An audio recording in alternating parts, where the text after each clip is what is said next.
어머님, 여기는 어머님 집이 아니에요. 평생 모은 돈을 몽땅 내어준 그 집에서 며느리의 얼굴이 180도 변했습니다. 어제까지 다정하게 웃던 그 입에서 독이 쏟아졌어요.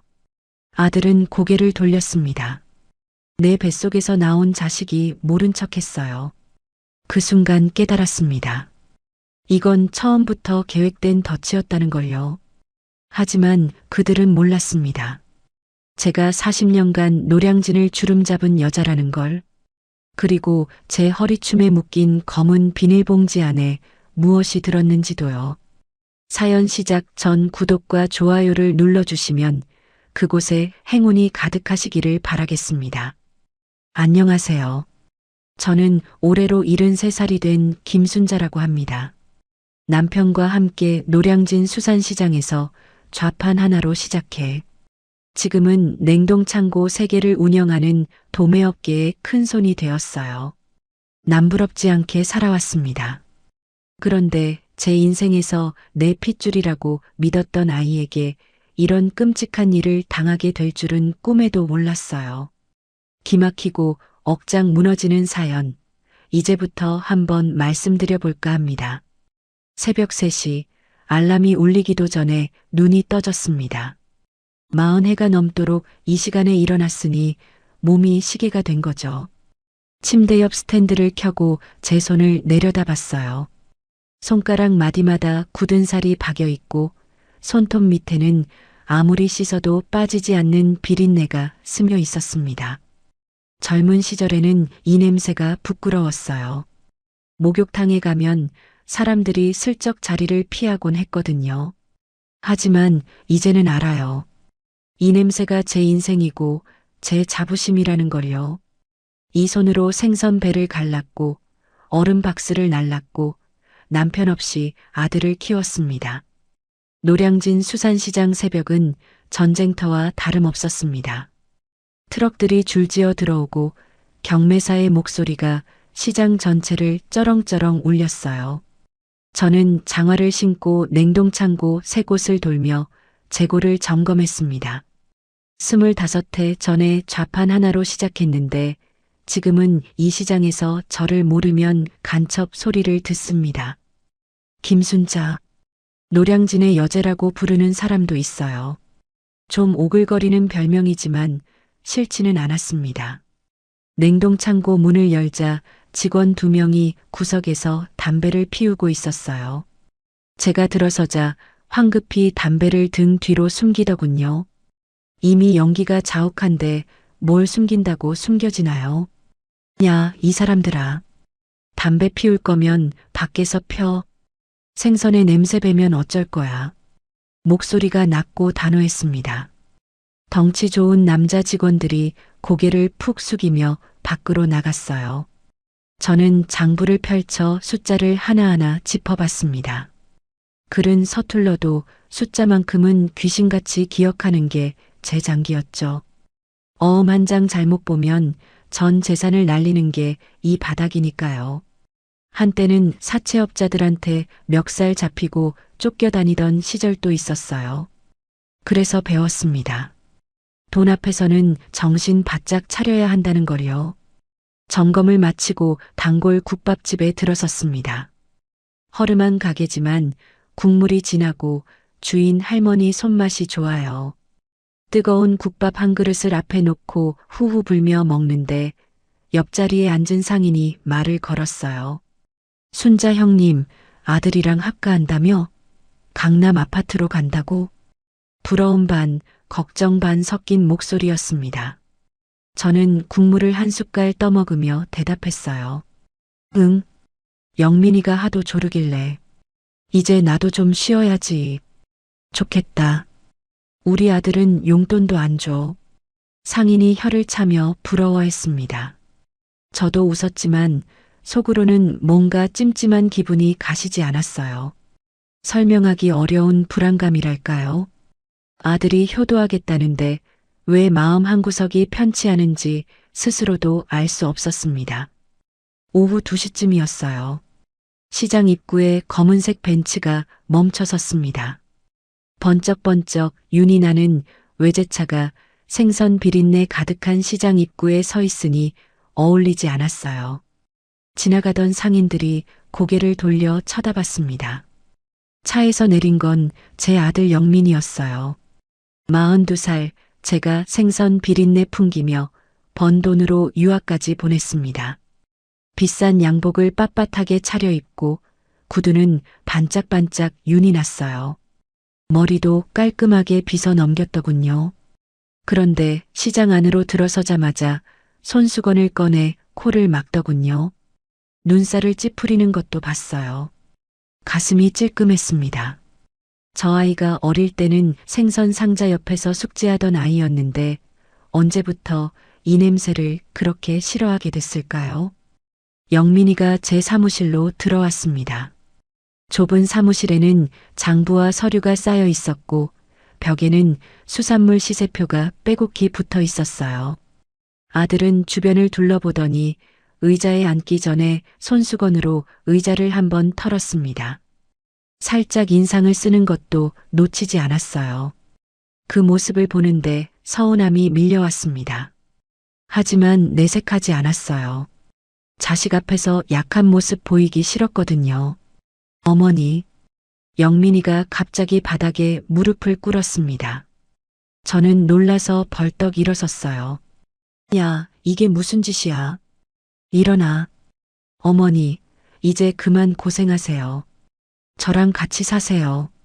제가 모실게요. 목소리가 떨리고 눈가가 붉어지더군요. 눈물까지 글썽였습니다. 저는 멍하니 아들을 내려다봤어요. 가슴 한쪽이 뭉클해졌습니다. 그래, 이 녀석도 다 컸구나. 철이 들었구나. 그렇게 생각했어요. 코끝이 찡해지는 걸 참으며 아들 손을 잡아 일으켰습니다. 며느리 지수도 함께 왔었어요. 백화점에서 산 과일 바구니를 들고 들어왔습니다. 리본이 달린 화려한 포장이었어요. 어머니, 맛있는 과일 가져왔어요. 건강 챙기셔야죠. 웃는 얼굴로 말했지만 눈은 웃지 않았습니다. 입만 웃고 있었어요. 저는 과일 바구니를 받아들고 고맙다고 했습니다. 그런데 나중에 사무실에서 포장을 풀어보니 과일 아래쪽이 물러있더군요. 사과는 멍이 들어 있었고 배는 만지면 물렁물렁했어요. 반품 직전에 물건을 가져온 거였습니다. 알면서도 모른 척했어요. 며느리한테 싫은 소리 하면 아들 얼굴에 먹칠하는 거니까요. 영민이가 본론을 꺼냈습니다. 강남에 좋은 아파트가 나왔는데 매매 대금이 30억 정도 부족하다고 했어요. 제 건물을 담보로 대출을 받으면 된다고, 그러면 어머니 모시고 같이 살겠다고 했습니다. 눈을 반짝이며 열변을 토하는 모습이 어릴 때 장난감 사달라고 조르던 모습과 겹쳐 보였어요. 어머니, 지수가 임신했어요. 손자예요, 손자. 영민이가 결정타를 날렸습니다. 손자라는 말에 제 마음이 흔들렸어요. 평생 아들 하나 키우느라 외로웠는데 손자까지 볼 수 있다니. 가슴이 두근거렸습니다. 아, 손자를 안아볼 수 있겠구나. 그 생각에 눈앞이 아른거렸어요.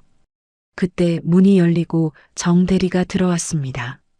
32살 시장 신협에서 일하는 청년이에요. 어릴 때 집안 형편이 어려워 학교를 못 다녔는데 제가 장학금을 대줘서 대학까지 보냈습니다. 그 뒤로 저를 친어머니처럼 따르는 아이예요. 정 대리는 영민이를 보더니 표정이 굳었습니다. 저를 한쪽으로 데려가서 작은 목소리로 말했어요. 회장님, 아드님 사업 상황이 안 좋습니다. 제가 알아보니까 이미 여러 곳에서 대출을 받으셨더라고요. 이거 위험합니다. 정 대리의 목소리에는 걱정이 가득했습니다. 눈빛이 진지했어요. 하지만 저는 고개를 저었습니다. 알아. 근데 손자가 생긴데 내가 어떻게 안 도와줘. 정 대리가 입술을 꽉 깨물었습니다. 더 말하고 싶은 게 있어 보였지만 제 눈치를 보며 물러났어요. 며칠 후 서류를 준비하는 날이 됐습니다.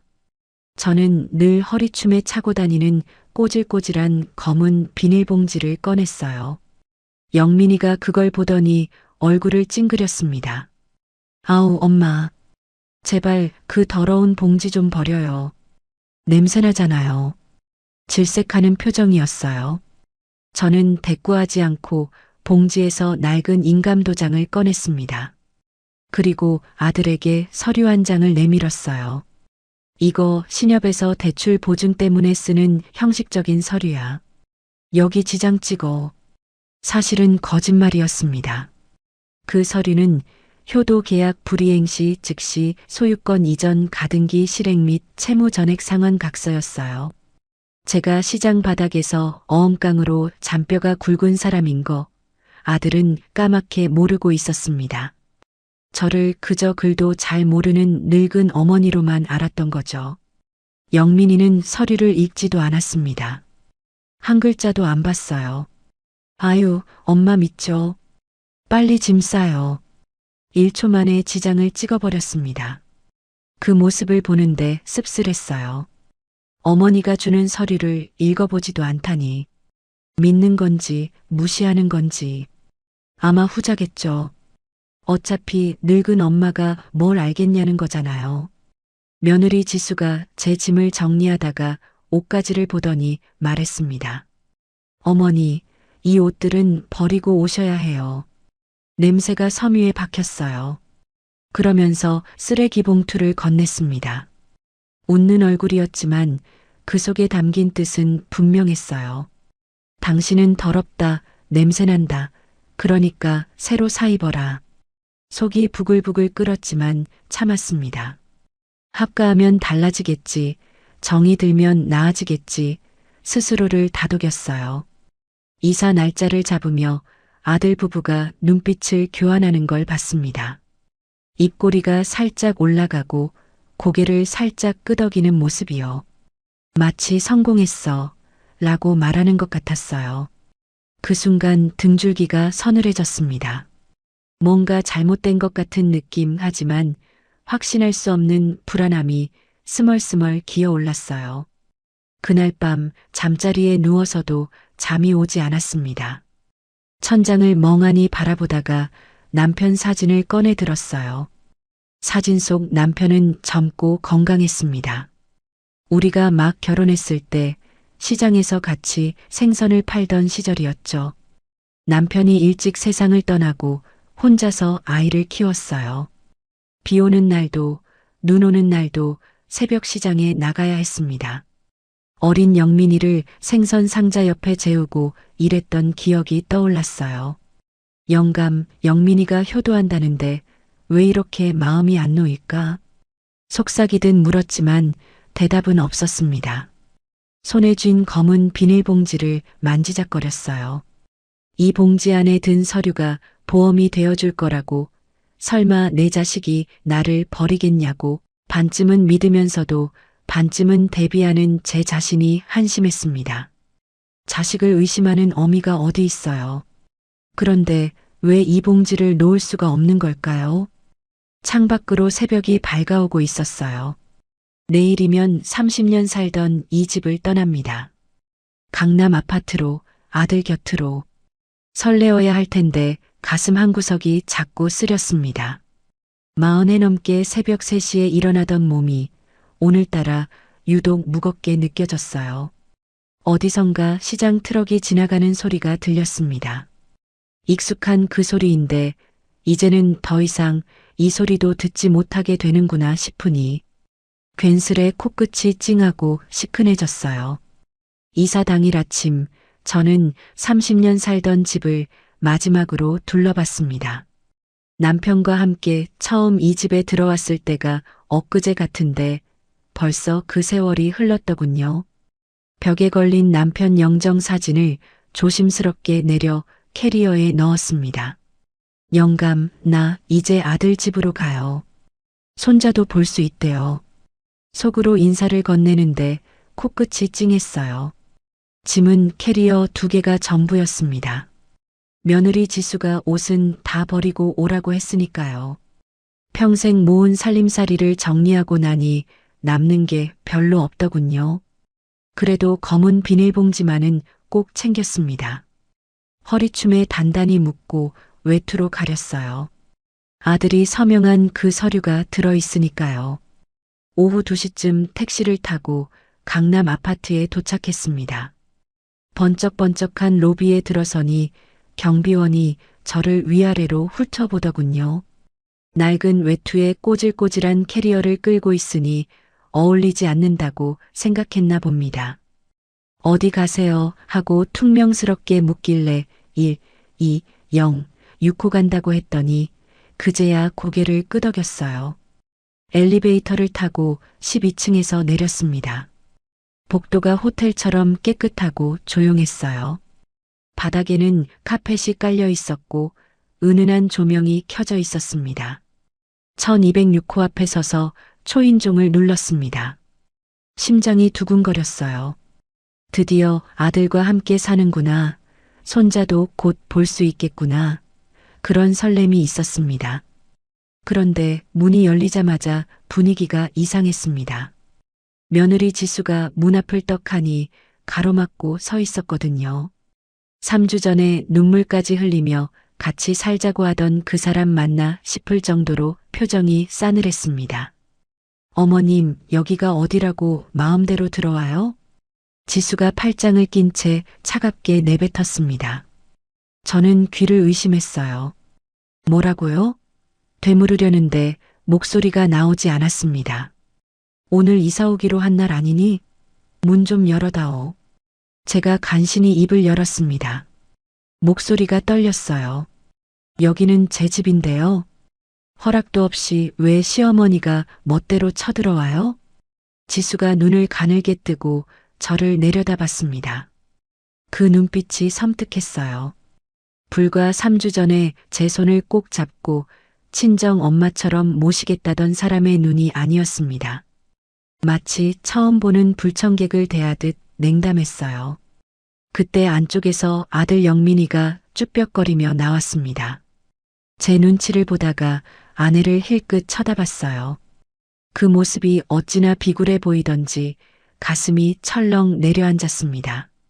지수야, 엄마 오늘 오시기로 한 날이잖아. 왜 그래? 영민이가 기어들어가는 목소리로 말했습니다. 하지만 지수가 날카롭게 쏘아붙이자 금세 꼬리를 내렸어요. 당신은 좀 빠져 있어. 어머님하고 내가 얘기할 거니까 나서지 마. 영민이가 아내의 눈치를 살피더니 슬금슬금 뒤로 물러났습니다.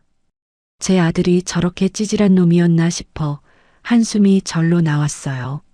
10억이 넘는 아파트를 팔아 빚을 갚아줬건만 제 앞에서 한마디도 못하는 꼴이라니요. 일단 들어오세요. 어차피 계약서에 서명했으니까 내쫓을 명분도 없네. 지수가 비아냥거리듯 말하며 몸을 비켜 섰습니다. 저는 죄인처럼 고개를 숙이고 캐리어를 끌며 집 안으로 들어섰어요. 신발을 벗는데 손이 떨렸습니다. 이게 뭐 하는 짓인가? 내가 왜 이런 대접을 받아야 하나? 억울함이 북받쳐 올랐지만 꾹 참았습니다. 거실은 넓고 화려했습니다. 커다란 창문으로 햇살이 쏟아져 들어오고 비싼 가죽 소파와 대리석 테이블이 놓여 있었어요. 제가 평생 생선 비린내 맡으며 번 돈으로 마련한 집이었습니다. 그런데 저는 그 거실에 앉을 자격도 없는 것처럼 느껴졌어요. 어머님 방은 저쪽이에요. 따라오세요. 지수가 턱짓으로 복도 끝을 가리켰습니다. 저는 캐리어를 끌고 복도를 따라 걸었어요. 점점 어두워지더니 막다른 곳에 작은 문이 하나 있었습니다. 지수가 그 문을 열었을 때 저는 눈앞이 캄캄해지는 것 같았어요. 그곳은 방이 아니라 창고였습니다. 창문 하나 없는 꽉 막힌 공간에 잡동사니가 굴러다니고 있었어요. 먼지 냄새가 코를 찔렀습니다. 곰팡이 냄새도 났어요. 겨우 싱글 침대 하나 들어갈 정도의 비좁은 공간이었어요. 여기가 내 방이라고? 제가 기가 막혀 물었습니다. 다른 방은 옷방이랑 서재로 다 쓰고 있어서 자리가 없네요. 어머님은 그냥 여기 쓰시면 돼요. 지수가 아무렇지도 않게 대답했습니다. 마치 당연한 일이라는 듯이요. 지수야, 이건 창고잖아. 사람이 어떻게 창문도 없는 곳에서 자니? 제가 목소리를 높였습니다. 분노가 치밀어 올랐어요. 하지만 지수는 코웃음만 쳤습니다. 불만 있으시면 나가세요. 아, 맞다. 어머님 집은 이미 팔아서 갈 데도 없으시죠? 지수가 비릿하게 웃으며 쏘아붙였습니다. 그 순간 저는 정신이 번쩍 들었어요. 이것이 처음부터 저를 노리고 짠 각본이었구나. 제 재산을 빼앗기 위해 철저하게 준비된 연극이었구나. 눈물 흘리며 손잡던 것도, 친정 엄마처럼 모시겠다던 것도 전부 거짓이었습니다. 저는 이를 악물었습니다. 화가 나서 당장이라도 뺨을 후려치고 싶었지만 참았어요. 아직은 때가 아니었습니다. 허리춤에 묶인 검은 비닐봉지를 손으로 만져봤습니다. 그 안에 든 서류가 제 유일한 무기였어요. 그날 밤 저는 먼지 냄새 나는 창고 바닥에 얇은 이불 한 장을 깔고 누웠습니다. 냉기가 등골을 타고 올라왔어요. 시멘트 바닥은 뼛속까지 차가웠습니다. 70평생을 살면서 이런 대접을 받아본 적이 없었습니다. 새벽 시장에서 생선 상자 옆에서 잠든 적은 있어도 내 자식 집에서 창고에 처박힌 적은 없었어요. 그때는 먹고 살기 위해서였지 지금처럼 버림받아서가 아니었습니다. 천장을 멍하니 바라보는데 거실에서 웃음소리가 들려왔습니다. 영민이와 지수가 텔레비전을 보며 낄낄거리는 소리였어요. 맛있는 냄새도 함께 흘러들어왔습니다. 고기 굽는 냄새였어요. 김이 모락모락 나는 저녁상을 받으며 행복하게 웃고 있겠죠. 저는 저녁도 못 먹었습니다. 아무도 밥을 차려주지 않았거든요. 물 한 잔도 주는 사람이 없었습니다. 배가 고팠지만 그보다 서러움이 더 컸습니다. 눈물이 볼을 타고 흘러내렸어요. 소리내어 울 수도 없었습니다. 울음소리가 새어나가면 또 무슨 핀잔을 들을지 몰랐으니까요. 이불을 입에 물고 흐느꼈습니다. 어깨가 들썩거렸어요. 문득 노량진 시장이 떠올랐습니다. 지금쯤 경매가 한창이겠죠. 경매사의 우렁찬 목소리가 시장을 울리고 상인들이 바쁘게 움직이고 있을 거예요. 그 비린내 가득한 시장이 그리웠습니다. 거기서는 제가 여제였어요. 누구도 저를 무시하지 않았습니다. 그런데 여기서는 뭡니까? 창고에 처박힌 귀찮은 짐덩이, 그게 지금 제 신세였습니다. 남편 영정 사진을 꺼내 가슴에 품었습니다. 영감, 내가 이 꼴이 됐어요. 우리 아들이 이렇게 변할 줄 누가 알았겠어요. 속삭이듯 말했지만 대답은 없었습니다. 사진 속 남편은 여전히 젊고 건강한 모습으로 웃고 있었어요. 그 웃음이 오히려 가슴을 후벼 팠습니다. 저 사람이 살아 있었다면 이런 일은 없었을 겁니다. 남편은 사람 보는 눈이 밝았거든요. 지수를 처음 데려왔을 때 뭔가 석연찮다고 했었는데 저는 그 말을 무시했어요. 아들이 좋아하니까 괜찮을 거라고, 결혼하면 달라질 거라고 스스로를 속였습니다. 그게 화근이었어요.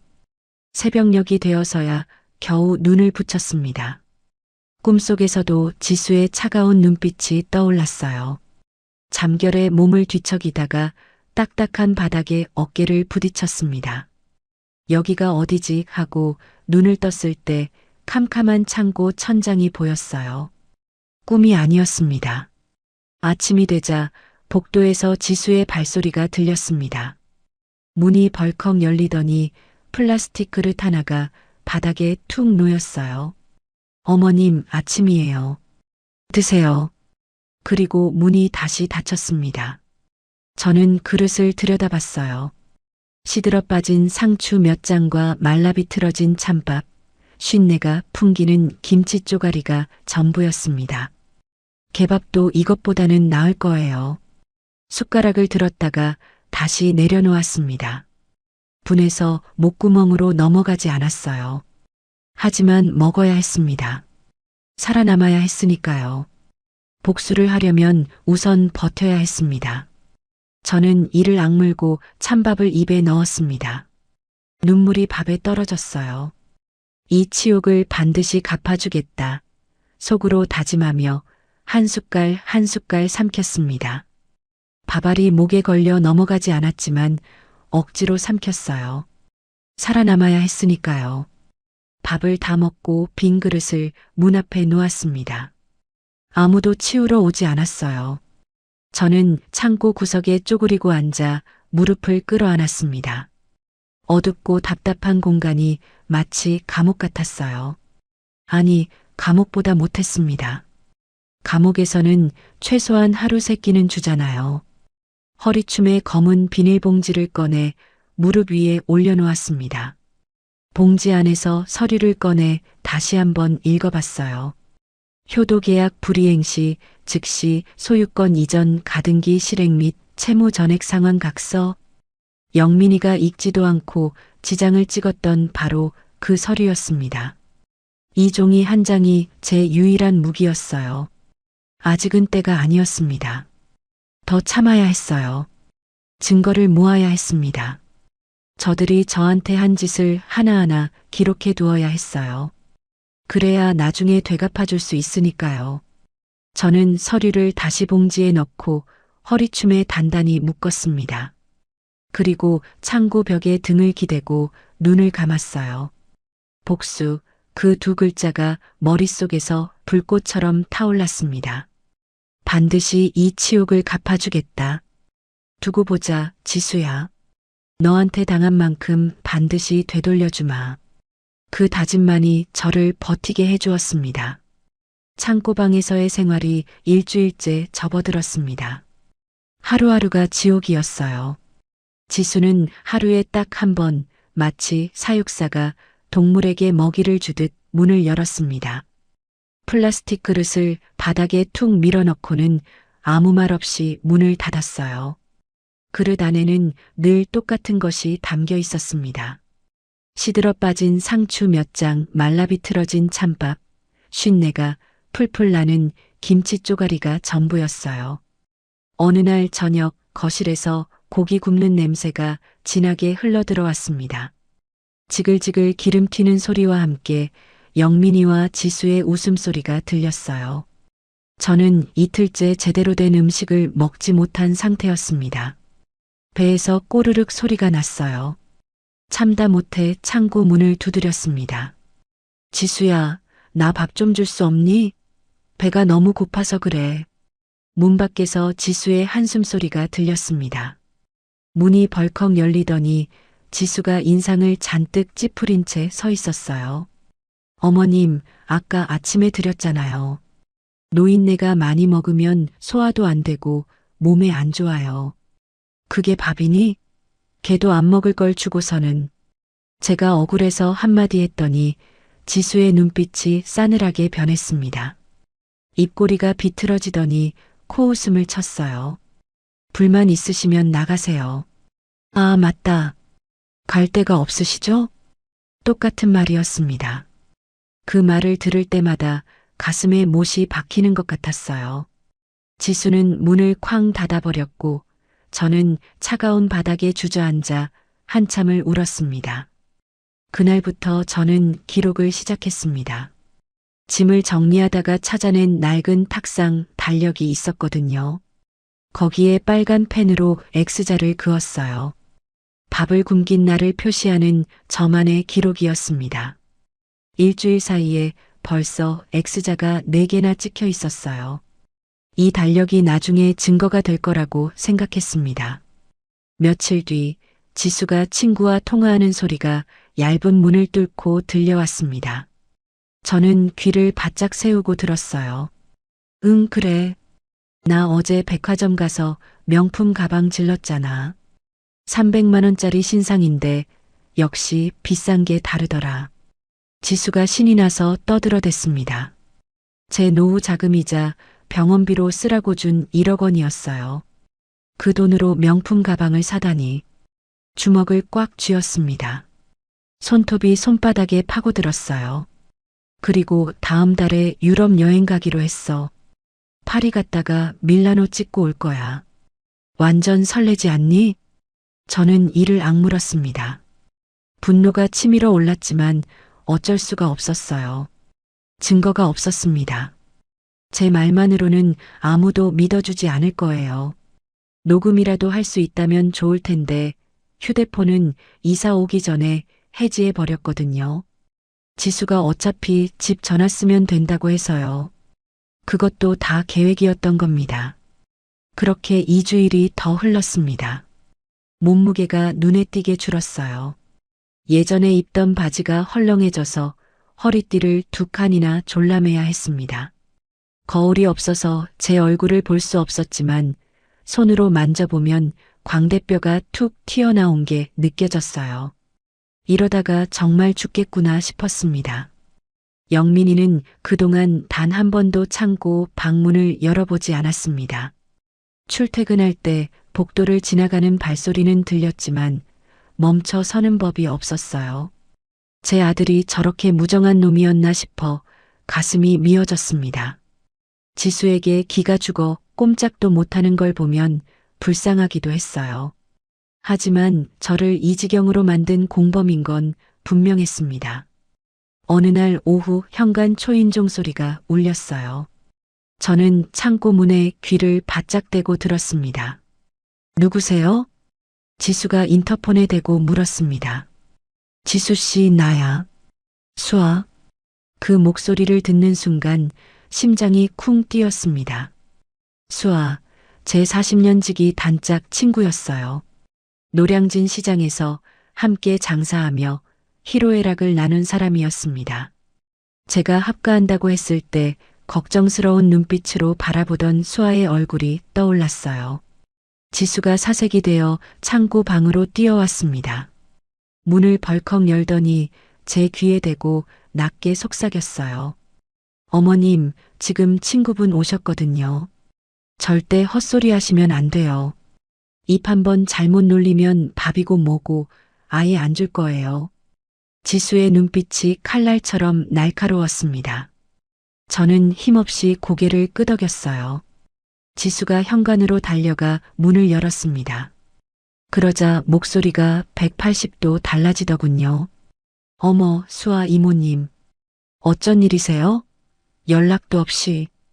꾀꼬리처럼 맑고 상냥한 목소리였습니다. 저 표독스러운 입에서 어떻게 저런 소리가 나오는지 소름이 돋을 지경이었어요. 윤자가 전화를 통 안 받아서 걱정이 돼서 왔지. 혹시 어디 아픈 건 아닌가 싶어서. 수아가 걱정스러운 목소리로 말했습니다. 그 말에 코끝이 찡해졌어요. 연세가 있으셔서 그런지 잠이 많아지셨더라고요. 전화 소리도 못 듣고 주무시나 봐요. 지수가 눈 하나 깜짝 않고 거짓말을 했습니다.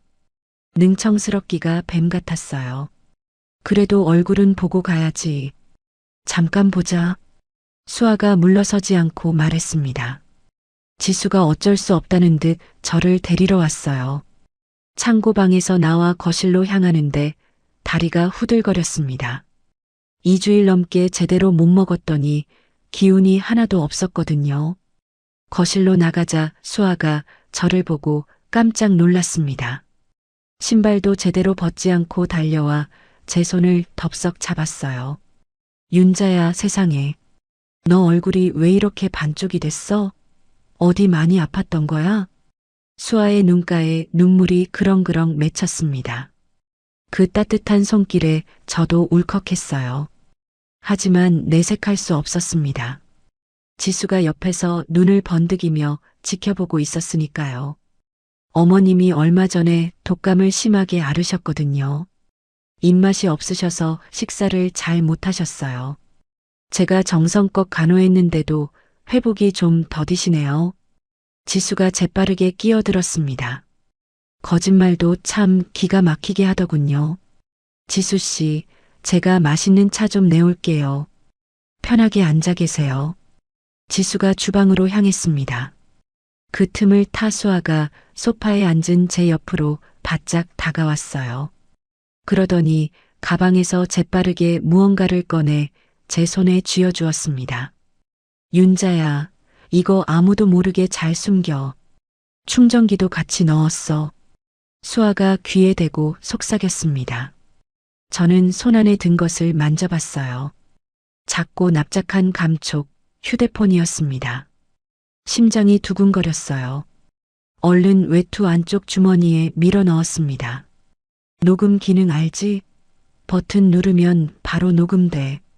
그리고 이것도. 수아가 주머니에서 초콜릿 몇 개를 더 꺼내 제 손에 쥐어주었어요. 당장이라도 뜯어먹고 싶었지만 참았습니다. 고마워. 저는 입만 벙긋거리며 대답했어요. 목이 메어 소리가 나오지 않았습니다. 수아는 제 남편이 살아있을 때부터 알고 지낸 사이였어요. 제가 얼마나 힘들게 살아왔는지, 얼마나 악착같이 돈을 모았는지, 아들을 위해 얼마나 희생했는지 다 아는 사람이었습니다. 그런 수아가 이렇게 찾아와 준 것만으로도 위로가 되었어요. 지수가 차를 들고 돌아왔습니다. 화려한 과일 접시도 함께 가져왔더군요.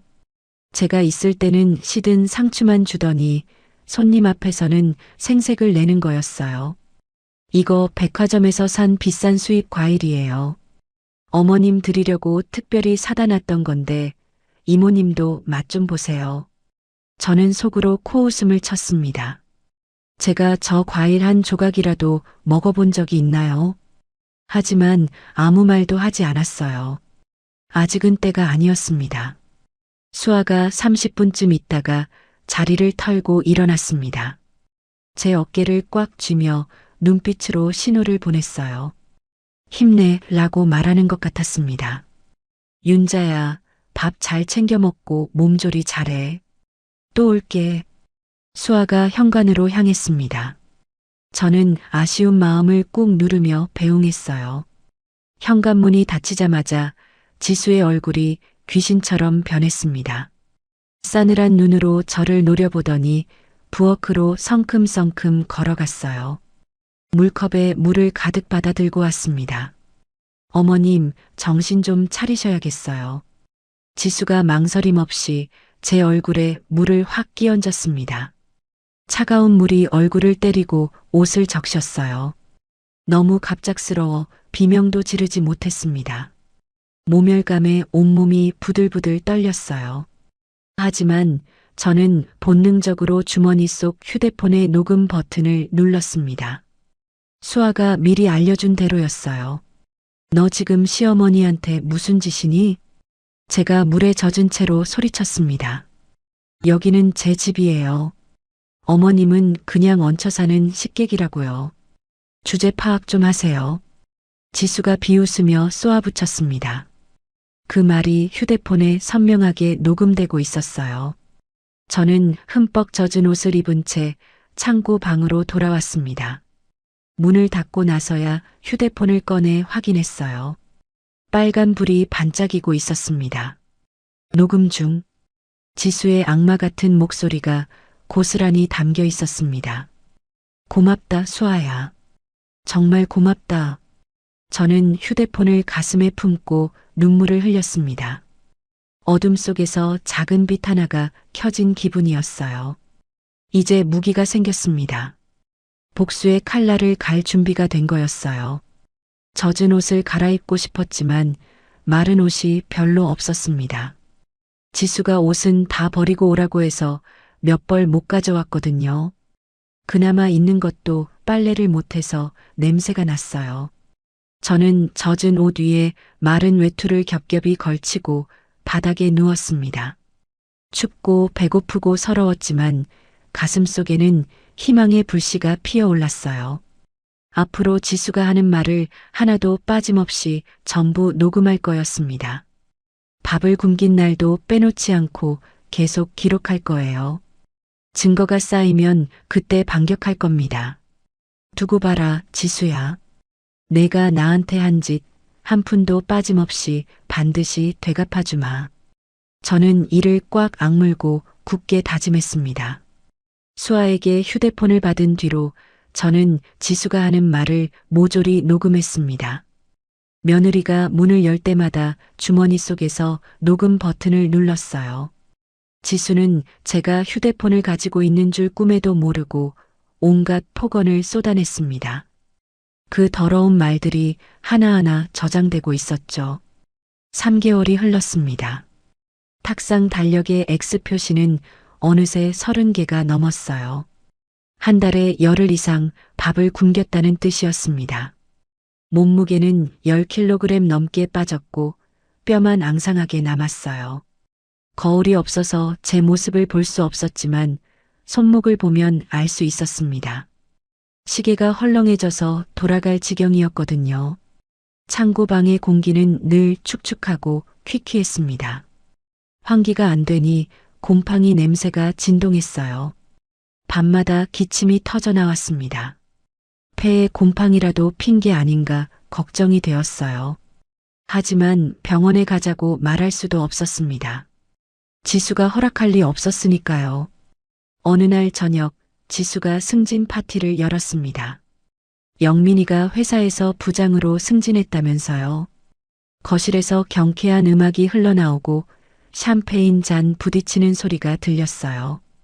웃음소리와 수다 소리가 밤늦도록 끊이지 않았습니다. 자기야, 진짜 축하해. 역시 우리 남편 능력 있다니까. 다 당신 내조 덕분이야.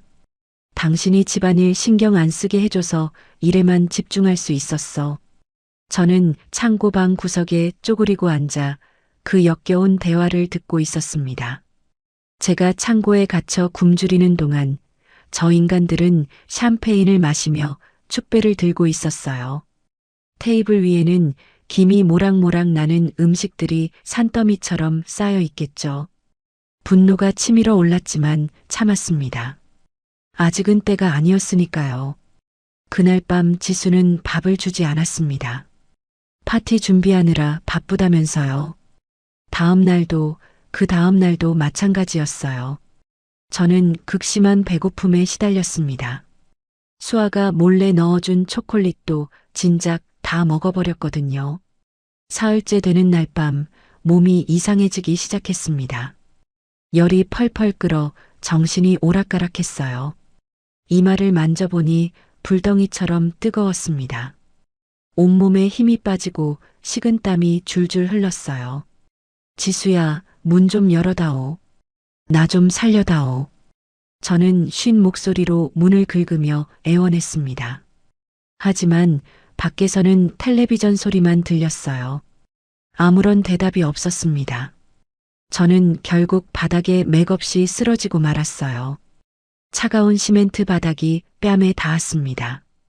의식이 가물가물해지면서 이대로 죽는 건가 하는 공포가 엄습했어요. 정신이 희미해져 갈 때 저는 마지막 힘을 짜내 휴대폰을 꺼냈습니다.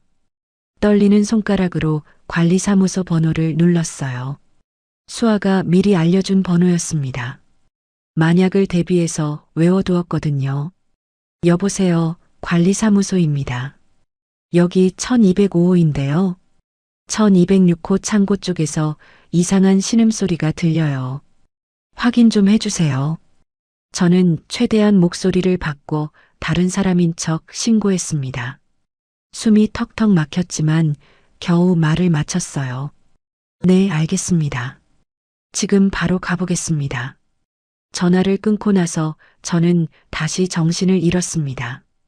얼마나 지났을까요? 쾅쾅 문 두드리는 소리에 눈을 떴습니다. 현관에서 웅성거리는 소리가 들렸어요. 관리사무소에서 나왔습니다. 신고가 들어왔어요. 아니, 이 밤에 무슨 일이세요? 지수의 당황한 목소리가 들렸습니다. 이 집 창고 쪽에서 이상한 소리가 난다고 하던데 확인 좀 해야겠습니다. 아무것도 아니에요. 제가 아까 짐 정리하다가 물건을 좀 떨어뜨려서 소리가 컸나 봐요. 지수가 얼버무렸습니다. 하지만 관리사무소 직원은 물러서지 않았어요. 그래도 신고가 들어온 이상 확인은 해봐야 합니다. 문 좀 열어주시죠. 지수가 어쩔 수 없이 창고 문을 열었습니다.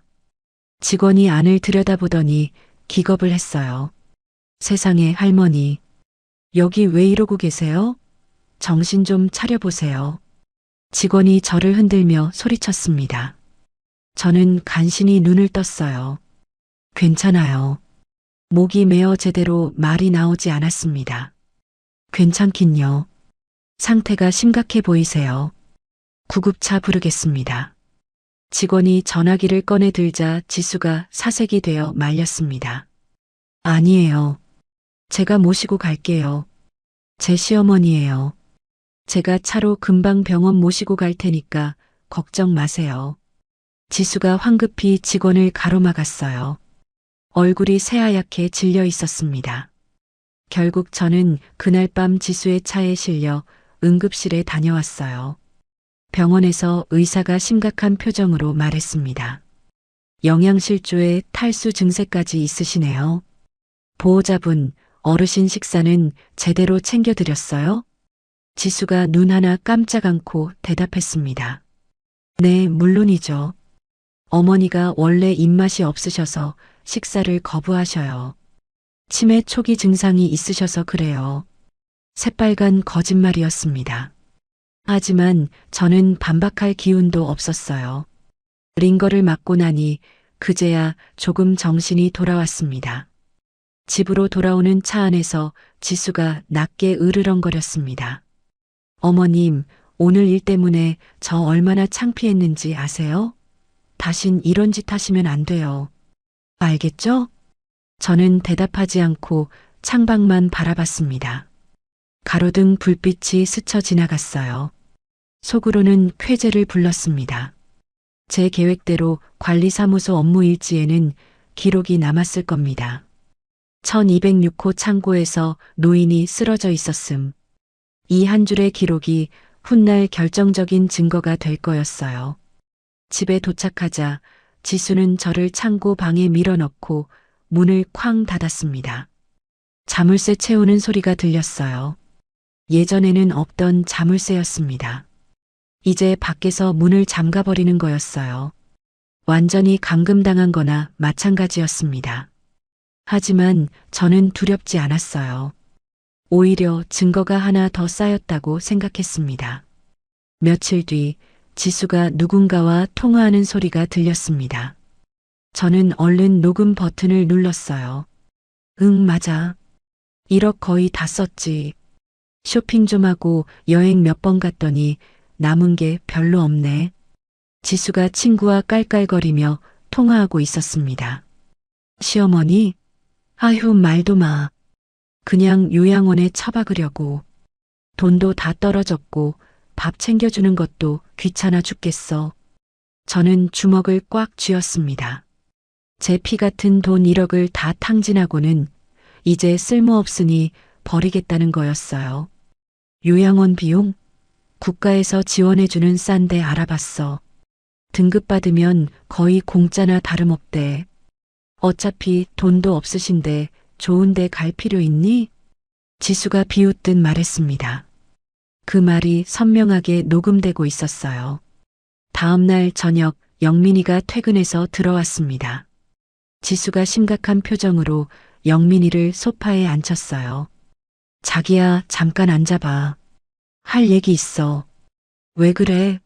무슨 일인데? 어머님 말이야. 요즘 치매가 급격히 심해지신 것 같아. 지수가 눈물까지 글썽이며 거짓말을 늘어놓았습니다. 자꾸 헛소리 하시고 어제는 나한테 도둑년이라면서 손찌검까지 하려고 하셨어. 나 무서워서 혼났어. 전부 새빨간 거짓말이었습니다. 저는 지수한테 손찌검을 한 적이 단 한 번도 없어요. 저는 문에 귀를 대고 그 기막힌 대화를 모두 녹음하고 있었습니다. 진짜? 엄마가 그 정도야? 영민이가 충격을 받은 듯 물었습니다. 응. 이러다가 가스불이라도 켜놓으시면 큰일 나잖아. 전문 요양시설에 모시는 게 어머님한테도 좋을 것 같아. 지수가 교활하게 속삭였습니다. 요양병원 말하는 거야? 응, 내가 알아볼게. 어머님을 위해서라도 그게 최선이야. 영민이가 한숨을 쉬며 고개를 끄덕였습니다. 제 아들이 며느리 말만 듣고 저를 요양원에 처박으려 하고 있었어요. 배신감에 눈앞이 캄캄해졌습니다.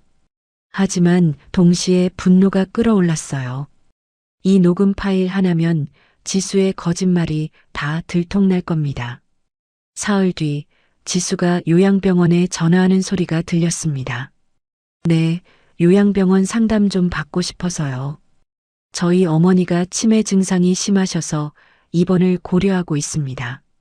지수가 능청스럽게 말했습니다. 저는 그 소리를 들으며 이를 악물었어요. 방문 상담 가능하시죠?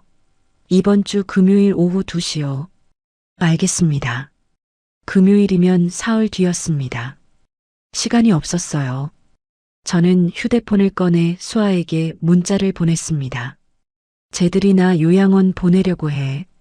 어떡하지? 곧 답장이 왔어요. 걱정 마. 김 변호사님한테 연락해뒀어. 때가 됐어. 금요일에 거기로 갈 거야. 수아의 문자를 보는 순간 가슴속에서 뜨거운 것이 솟구쳤습니다. 드디어 반격할 때가 온 거였어요. 저는 허리춤에 묶인 검은 비닐봉지를 꺼내 서류를 다시 한번 확인했습니다. 아들이 서명한 효도 계약서, 소유권 이전 가등기 서류가 고스란히 들어 있었어요. 녹음 파일도 충분히 모였습니다. 탁상 달력의 X 표시도 증거가 될 거예요. 관리사무소 기록과 병원 진단서까지 있으니 빠져나갈 구멍이 없을 겁니다. 저는 검은 비닐봉지 안의 서류들을 하나하나 펼쳐봤습니다. 효도 계약서, 소유권 이전 가등기 서류, 그리고 조건부 증여 계약 해지 통보서까지 모든 준비가 끝났어요. 김 변호사님이 이 서류들을 들고 나타나는 순간 지수의 세상은 무너질 겁니다. 두고 봐라. 이제 내 차례다. 저는 어둠 속에서 이를 악물었습니다. 3개월 동안 참고 또 참았습니다. 굶주림도 참았고 모욕도 참았고 차가운 물세례도 참았어요. 하지만 이제 더는 참지 않을 겁니다. 복수의 날이 코앞으로 다가오고 있었어요. 금요일, 그날이 바로 심판의 날이 될 거였습니다. 기다려라, 지수야. 내 세상이 무너지는 꼴을 똑똑히 보여주마. 드디어 금요일이 되었습니다. 저는 이틀 동안 물 한 모금 마시지 못해 입술이 쩍쩍 갈라지고 혀가 입천장에 달라붙었어요. 지수가 일부러 굶긴 거였습니다. 상담사가 왔을 때 더 쇠약해 보여야 치매 등급을 잘 받을 수 있다면서요. 그 말을 문틈으로 듣고 이를 악물었습니다. 오후 2시 현관 초인종이 울렸습니다. 안녕하세요. 은빛사랑 요양병원에서 나왔습니다. 인터폰에서 상냥한 여자 목소리가 들렸어요. 지수가 후다닥 달려가 문을 열었습니다. 어서 오세요. 기다리고 있었어요. 지수의 목소리가 꿀처럼 달콤하게 변했습니다. 저는 창고 방에서 귀를 쫑긋 세우고 들었어요. 잠시 후 지수가 창고 문을 열었습니다. 자물쇠 푸는 소리가 철컥 났어요. 어머님 나가세요. 아시죠? 아픈 척, 정신 오락가락하는 척 연기 잘하셔야 해요. 실수하면 국물도 없어요. 지수가 제 귀에 대고 협박을 속삭였습니다. 저는 고개를 끄덕이는 척하면서 주머니 속 휴대폰의 녹음 버튼을 눌렀어요. 거실로 나가니 깔끔한 정장을 입은 중년 여성이 소파에 앉아 있었습니다. 요양병원 상담사였어요. 저는 일부러 비틀거리는 척하며 걸었습니다. 사실 진짜로 기운이 없어서 비틀거린 거였지만요. 어머나 세상에. 어머님 상태가 많이 안 좋으시네요. 상담사가 제 몰골을 보고 깜짝 놀랐습니다. 저도 제가 어떻게 생겼는지 짐작이 갔어요. 뼈만 앙상하게 남은 얼굴, 푹 꺼진 눈, 갈라진 입술. 귀신이 따로 없었겠죠. 네, 식사도 거부하시고 제가 아무리 챙겨드려도 소용이 없어서요. 이렇게 연락드렸어요. 지수가 거짓 눈물을 훔치며 연기를 시작했습니다. 저는 속으로 비웃었어요. 저 뻔뻔한 거짓말쟁이. 저도 너무 안타까워요. 며느리로서 최선을 다했는데도 이렇게 되니까 제 가슴이 미어지네요. 지수가 흑흑거리며 울먹였습니다. 연기력 하나는 기가 막히더군요. 저는 소파에 앉아 멍하니 허공을 바라보는 척했어요. 치매 환자처럼 보이려고요. 바로 그 순간이었습니다. 저는 떨리는 손으로 휴대폰을 꺼내 김 변호사님께 문자를 보냈어요. 지금입니다. 10분쯤 지났을까요? 현관 초인종이 다시 울렸습니다. 지수가 울음을 뚝 그치고 고개를 갸웃거렸어요. 누구세요? 김철호 변호사입니다. 김순자님을 뵈러 왔습니다. 인터폰 너머로 중후한 남자 목소리가 울려 퍼졌습니다. 그 순간 지수의 얼굴이 백지장처럼 하얗게 질렸어요. 변호사요? 변호사가 여길 왜 와요? 지수가 사시나무 떨듯 떨며 저를 쳐다봤습니다. 저는 아무 대답도 하지 않고 차가운 눈으로 그녀를 응시했어요. 3개월 동안 참고 또 참았던 분노가 눈빛에 담겨 있었을 겁니다. 초인종이 계속 울렸습니다. 지수는 어쩔 수 없이 현관문을 열었어요. 문 밖에는 50대 중반의 중후한 신사가 서 있었습니다.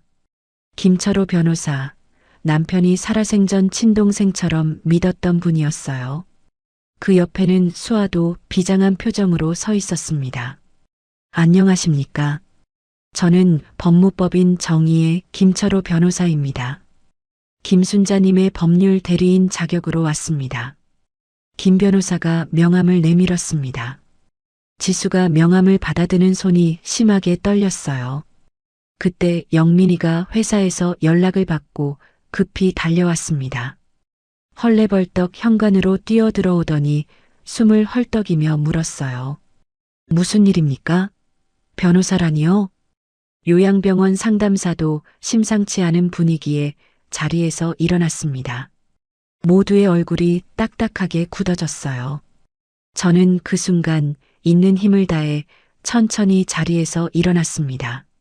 냄새나는 창고방이 아닌 환한 거실 한가운데 당당하게 섰어요. 3개월 만에 처음으로 허리를 꼿꼿이 폈습니다. 이제 끝이다. 저는 지수를 똑바로 노려보며 낮고 단호하게 말했습니다.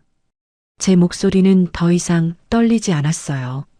김 변호사가 거실 테이블 위에 검은색 서류 가방을 올려놓았습니다. 가방을 열자 두툼한 서류 뭉치가 모습을 드러냈어요.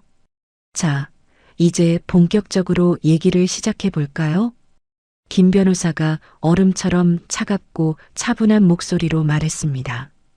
지수의 얼굴에서 핏기가 싹 가셨어요. 먼저 이것부터 보시죠. 김 변호사가 서류 한 장을 꺼내 테이블 위에 놓았습니다. 제가 아들에게 서명받았던 효도 계약서였어요. 효도 계약 불이행 시 즉시 소유권 이전 가등기 실행 및 채무 전액 상환. 기억나시죠? 영민 씨가 직접 서명하신 겁니다. 김 변호사가 서류의 서명란을 손가락으로 톡톡 가리켰습니다. 영민이가 떨리는 눈으로 서류를 내려다봤어요. 이게 뭐야? 엄마, 이게 대체 뭔데? 영민이가 당황해서 물었습니다. 내가 읽지도 않고 도장 찍은 그 서류다. 30억 빌려줄 때 내가 서명한 거야. 저는 담담하게 대답했어요. 그리고 이건 조건부 증여 계약서입니다. 김 변호사가 또 다른 서류를 꺼냈습니다. 1억 원 증여할 때 지수가 서명한 계약서였어요. 여기 보세요. 제3조. 증여금 1억 원은 김순자님의 부양 및 병원비 목적으로만 사용할 것을 위임한다. 수증자는 증여자를 성실히 부양하고 존중하여야 한다. 김 변호사가 또박또박 읽어 내려갔습니다. 그런데 지수 씨, 이 계약 지키셨습니까? 김 변호사가 날카로운 시선으로 지수를 쏘아봤습니다. 지수가 입술을 달싹거렸지만 아무 말도 못했어요. 저는 어머님을 잘 모셨어요. 정말이에요. 지수가 겨우 입을 열었습니다. 목소리가 파르르 떨렸어요. 정말요? 그럼 이건 뭡니까? 김 변호사가 낡은 탁상 달력을 꺼내 들었습니다. 제가 매일 눈물을 삼키며 X 표시를 했던 그 달력이었어요. 이 수많은 X 표시가 뭔지 아십니까? 식사를 굶긴 날입니다. 3개월 동안 무려 35일. 한 달에 열흘 이상 노인을 굶기셨군요. 김 변호사의 목소리에 경멸이 담겨 있었습니다. 영민이가 달력을 들여다보더니 입을 다물지 못했어요. 엄마, 이게 진짜야? 그래, 사실이다.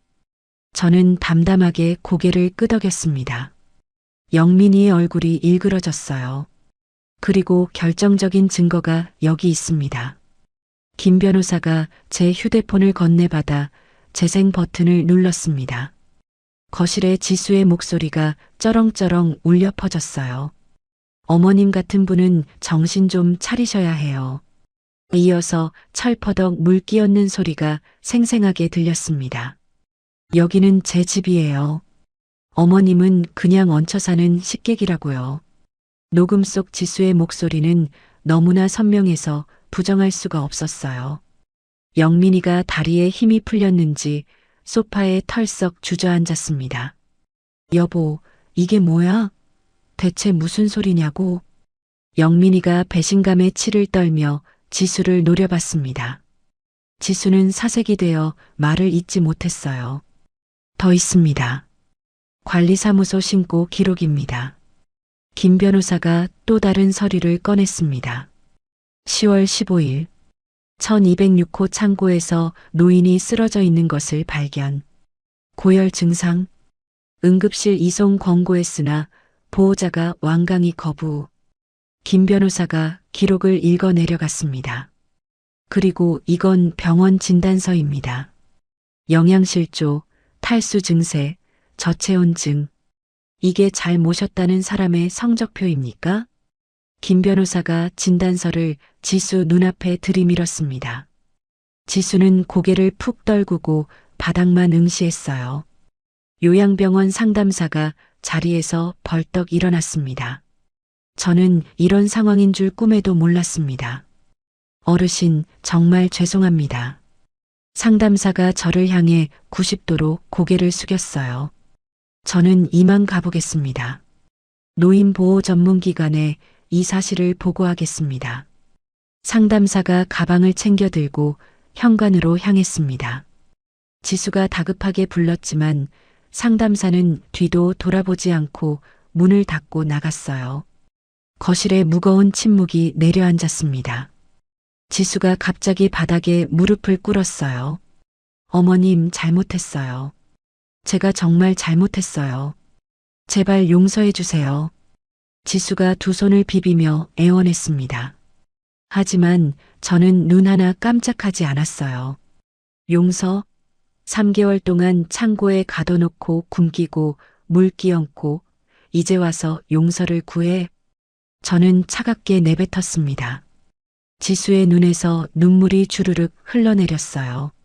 하지만 그 눈물이 진심인지 연기인지 알 수 없었습니다.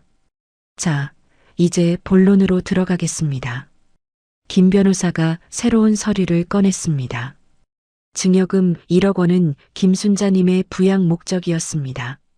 그런데 지수 씨는 이 돈을 어디에 썼나요? 그건 제 통장에 들어온 제 돈이잖아요. 지수가 악에 받쳐 소리쳤습니다. 아닙니다. 법적으로 부양 목적으로 위임받은 돈입니다. 그런데 명품 가방 구입하고 유럽 여행 갔죠? 그게 노인 부양비입니까? 김 변호사가 지수의 신용카드 내역서를 펼쳐 보였습니다. 명품 브랜드 이름들이 줄줄이 찍혀 있었어요. 이건 명백한 횡령입니다. 타인의 재물을 보관하다가 마음대로 써버렸으니까요. 김 변호사가 단호하게 못 박았습니다. 또한 노인에게 마땅히 제공해야 할 음식과 주거를 제공하지 않았으니 형법상 유기 및 학대죄도 성립합니다. 김 변호사가 형사 고소장을 테이블 위에 쾅하고 내려놓았습니다. 지수의 얼굴이 흑빛으로 변했어요. 저는 지수의 창백한 얼굴을 내려다봤습니다. 3개월 전 저를 창고에 집어넣던 그 오만한 표정은 온데간데 없었어요. 공포에 질린 눈, 파르르 떨리는 입술. 그 꼴을 보니 속이 다 시원했습니다. 수아가 제 옆으로 다가와 손을 꼭 잡아주었어요. 따뜻한 온기가 전해졌습니다. 윤자야, 잘했어. 이제 다 끝났어. 수아가 제 귀에 속삭였습니다. 저는 고개를 저었어요. 이제 시작이다. 아직 끝이 아니야. 저는 속으로 중얼거렸습니다. 진짜 심판은 이제부터였어요. 30억짜리 아파트, 그것도 돌려받아야 했으니까요. 거실의 공기가 얼어붙은 것 같았습니다. 지수는 바닥에 무릎을 꿇은 채 벌벌 떨고 있었고, 영민이는 소파에 주저앉아 멍하니 허공을 바라보고 있었어요. 저는 그 광경을 내려다보며 가슴 속에서 뜨거운 것이 솟구치는 걸 느꼈습니다. 3개월 동안 삼킨 눈물이 이제야 복수의 칼날로 돌아오고 있었어요. 요양병원 상담사가 황급히 떠난 뒤 거실에는 우리 4사람만 남았습니다. 지수와 영민이, 그리고 저와 김 변호사. 팽팽한 긴장감이 공기 중에 감돌았어요. 자, 이제 본론으로 들어가겠습니다. 김 변호사가 서류 가방에서 새로운 서류를 꺼냈습니다. 효도 계약 위반으로 인한 30억 원 전액 상환 청구 소장입니다. 김 변호사가 서류를 테이블 위에 펼쳤어요. 영민이가 화들짝 놀라며 고개를 들었습니다. 30억 전액이요? 그게 무슨 소리예요? 계약서 제5조를 다시 읽어드릴까요? 수증자가 위 조건을 위반할 경우 증여자는 본 계약을 즉시 해지하고 증여금 전액의 반환을 청구할 수 있다. 김 변호사가 또박또박 읽어 내려갔습니다. 영민 씨, 어머니를 성실히 부양하고 존중한다는 조건으로 30억을 받으셨죠. 그런데 어머니를 창고에 가두고 굶기고 학대했습니다. 이건 명백한 계약 위반입니다. 영민이의 얼굴이 새하얗게 질렸어요. 입술이 파르르 떨렸습니다. 그럼 이 아파트를 다 내놓으라는 거예요? 네. 이미 어제부로 이 아파트의 가압류 처리가 완료되었습니다. 당장 30억을 현금으로 갚지 못하면 집을 팔아서라도 갚으셔야 합니다. 김 변호사가 냉정하게 말했어요. 아니, 그러면 우리는 어디서 살아요? 길바닥에 나앉으라는 거예요? 지수가 바닥을 치며 울부짖었습니다. 눈물과 콧물이 범벅이 된 얼굴이었어요. 하지만 저는 눈 하나 깜짝하지 않았습니다. 3개월 전 제가 창고에 갇혔을 때 지수는 저한테 이렇게 물었었죠. 갈 데 없으시죠? 그 말이 고스란히 돌아온 거였어요. 그건 내 사정이지. 나를 창고에 가둘 때는 내가 어디서 살든 상관없었잖아. 저는 차갑게 내뱉었습니다. 지수가 입을 다물고 고개를 떨궜어요. 할 말이 없었겠죠.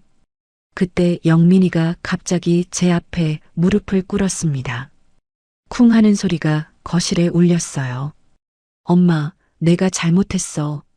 죽을 죄를 졌어. 정말 잘못했어.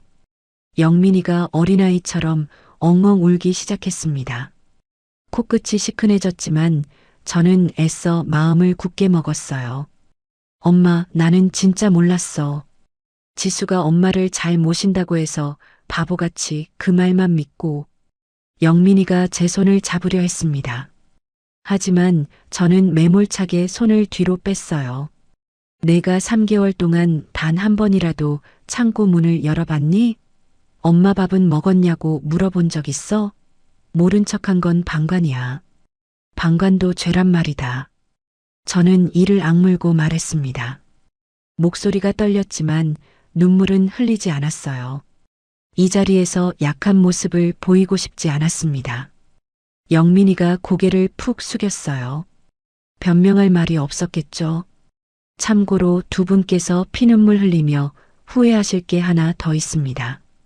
김 변호사가 서류 가방 깊숙한 곳에서 또 다른 서류를 꺼냈습니다. 저는 이 순간을 기다렸어요. 진짜 반전은 지금부터였습니다. 이게 뭐죠? 지수가 불안한 눈빛으로 물었습니다. 등기부 등본 3장입니다.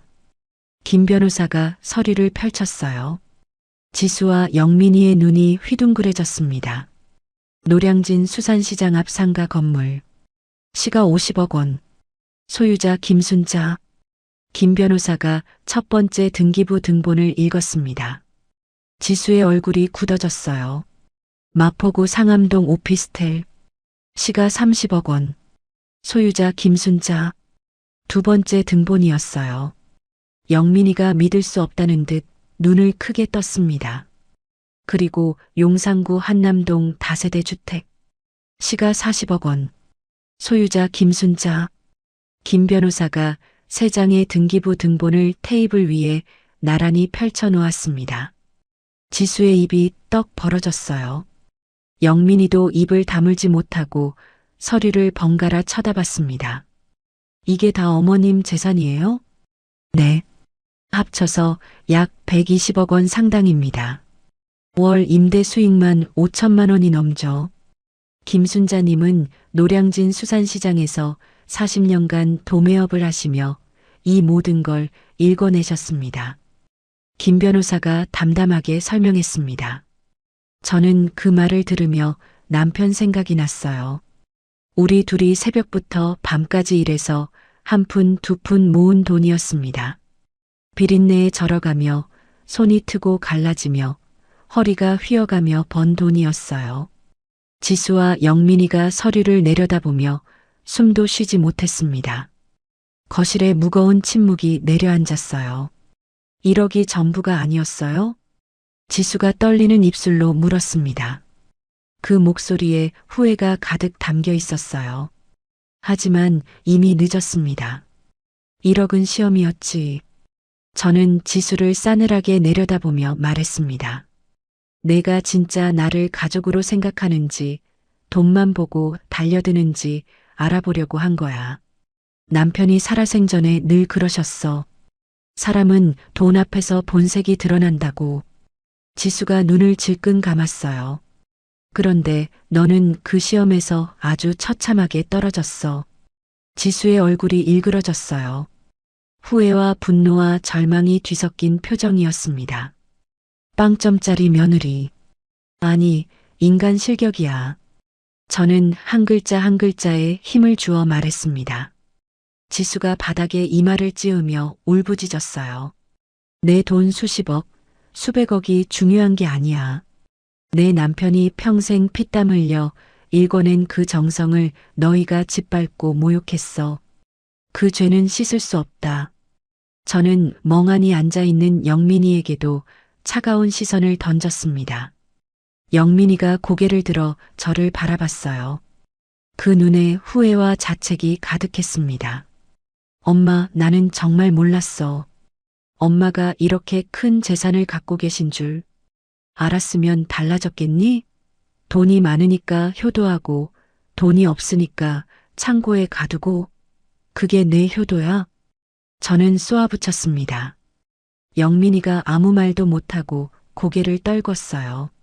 엄마. 영민이가 고개를 떨구고 하염없이 눈물만 흘렸어요. 그 모습을 보니 가슴 한구석이 아렸습니다. 하지만 지금은 마음을 약하게 먹을 때가 아니었어요. 윤자야, 이제 가자. 여기 더 있다간 병나겠다. 수아가 제 팔을 잡아 일으켰습니다. 저는 고개를 끄덕이고 자리에서 일어났어요. 다리가 후들거렸지만 꿋꿋이 버텼습니다. 횡령죄, 배임죄에 더해 특수폭행 및 노인학대 혐의로 추가 고소장 접수하겠습니다. 곧 경찰서에서 연락할 겁니다. 김 변호사가 가방을 챙기며 마지막 일격을 날렸습니다.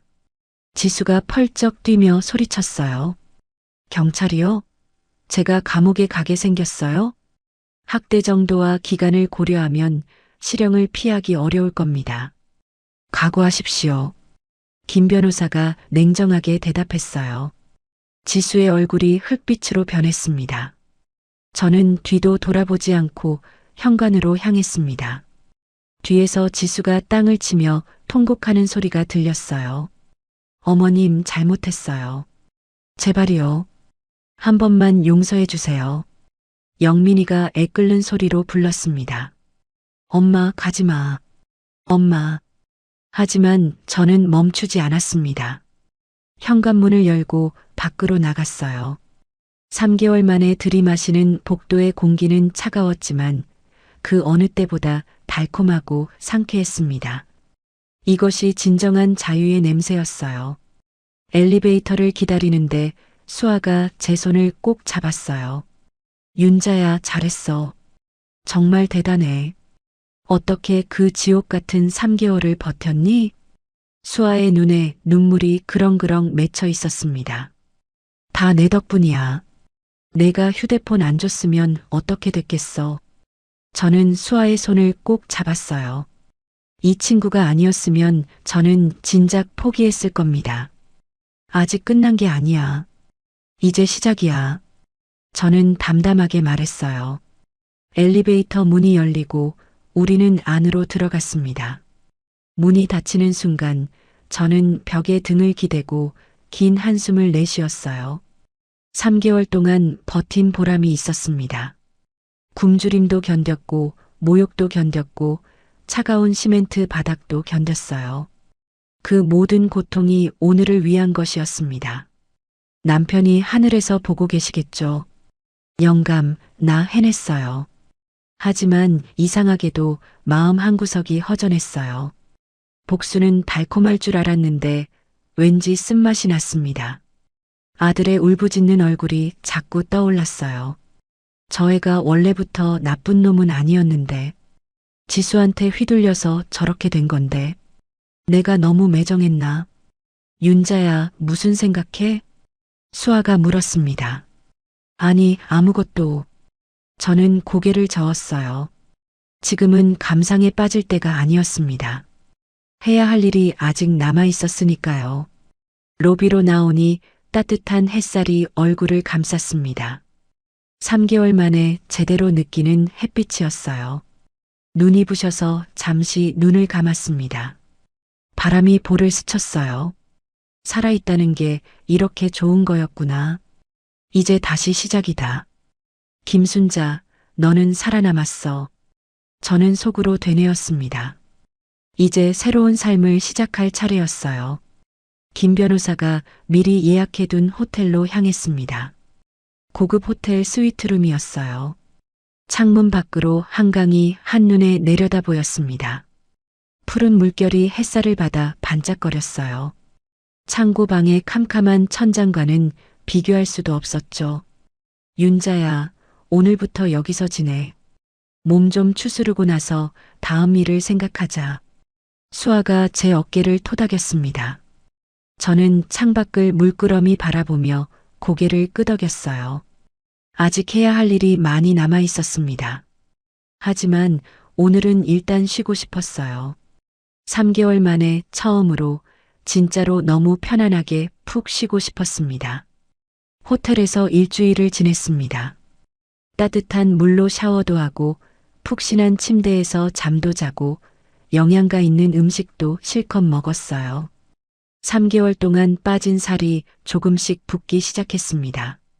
거울을 보니 광대뼈가 툭 튀어나왔던 얼굴에 살집이 돌아오고 있었어요.